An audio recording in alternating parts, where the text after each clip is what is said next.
Salut, c'est Marie-André. Aujourd'hui, on va travailler sur le handstand, donc équilibre sur les mains. Donc, une posture qui va travailler pas mal tous les muscles du corps. Donc, avant de travailler le handstand aussi, je vous suggère fortement de bien réchauffer vos poignets. Donc, on va commencer tout de suite. Je vais vous démontrer au sol pour débuter la posture qu'on veut retrouver lorsqu'on va être à l'envers sur le tapis, sur les mains. Donc, ce qu'on veut faire pour commencer, c'est aller pousser le coccyx vers le centre en soulevant les os des hanches. Donc, ça va faire en sorte qu'on va plaquer le bas du dos bien au sol. On va engager les abdominaux et on va rentrer les côtes vers l'intérieur. Donc, ici, c'est vraiment cette posture-là qu'on va avoir un coup qu'on est à l'envers, sur le tapis. Au niveau des jambes, on veut activer les quadriceps, activer les jambes et on peut garder les pieds pointés. Et puis, on va aller ramener les jambes une vers l'autre, donc vers l'intérieur, comme si on voulait un bloc, en fait, on ne voulait pas que le bloc tombe. Donc, c'est la posture qu'on voudrait avoir. Et au niveau des mains, on amène les mains au-dessus des épaules. On va apporter les épaules près des oreilles le plus possible, tout en restant dans la posture qu'on vient tout juste de créer. Donc voilà, ce sera la posture qu'on voudrait avoir à l'envers.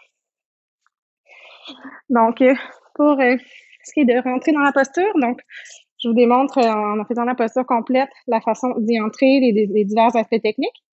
Donc, on va aller déposer les mains au sol. Les doigts, on s'assure qu'ils sont bien écartés au sol, la paume des mains bien ancrée dans le sol. Les mains vont être environ à la largeur des épaules et les épaules bien au-dessus des poignets. Donc, moi, j'ai kické avec la jambe droite, mais vous pouvez choisir la jambe gauche si c'est plus facile pour vous. Vous allez voir en essayant avec laquelle vous êtes le plus à l'aise. Donc, ça va être la jambe qui est au sol. Donc, pour moi, la jambe droite qui va plier, la jambe gauche qui va rester toujours bien droite. À partir d'ici, on veut kicker tout en gardant les épaules au-dessus des poignets. Donc, on ne veut pas que ça ici, ça bouge. On va kicker vers le haut. Moi, j'aime bien garder les jambes écartées pour aller chercher mon équilibre, bien aligner les poignets en dessous des épaules et en dessous des hanches.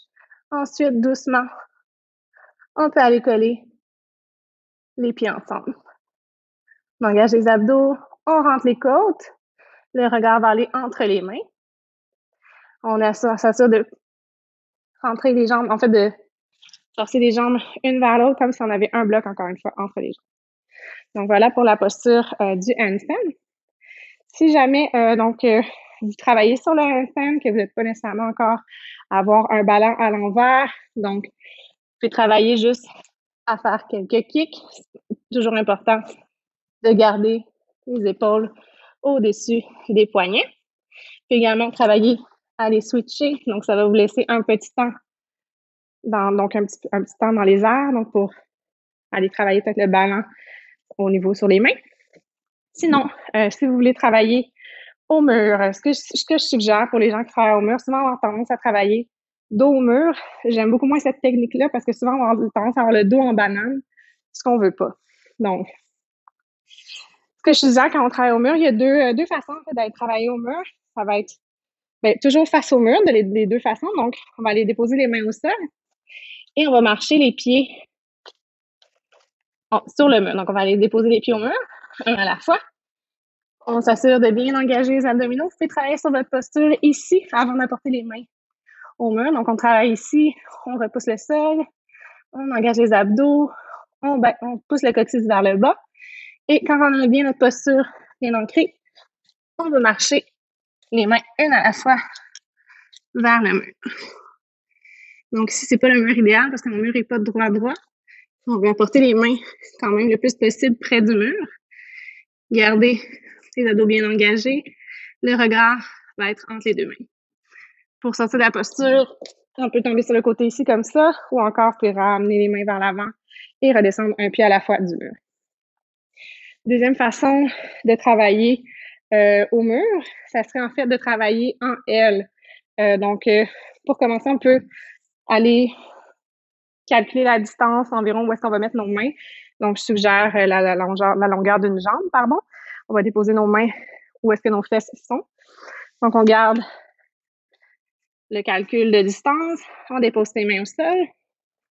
Même chose, on va aller marcher les pieds sur le mur. Et puis, on va descendre les pieds comme si on voudrait former un L.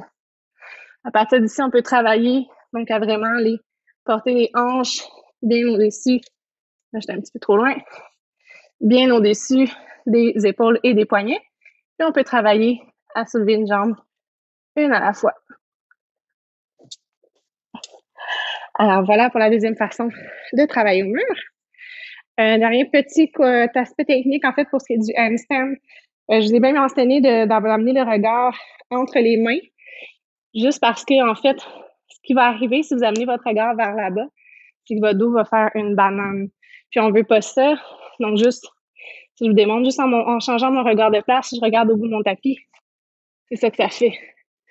Donc, c'est pour ça que c'est super important d'amener le regard entre les deux mains. Donc, voilà pour le handstand.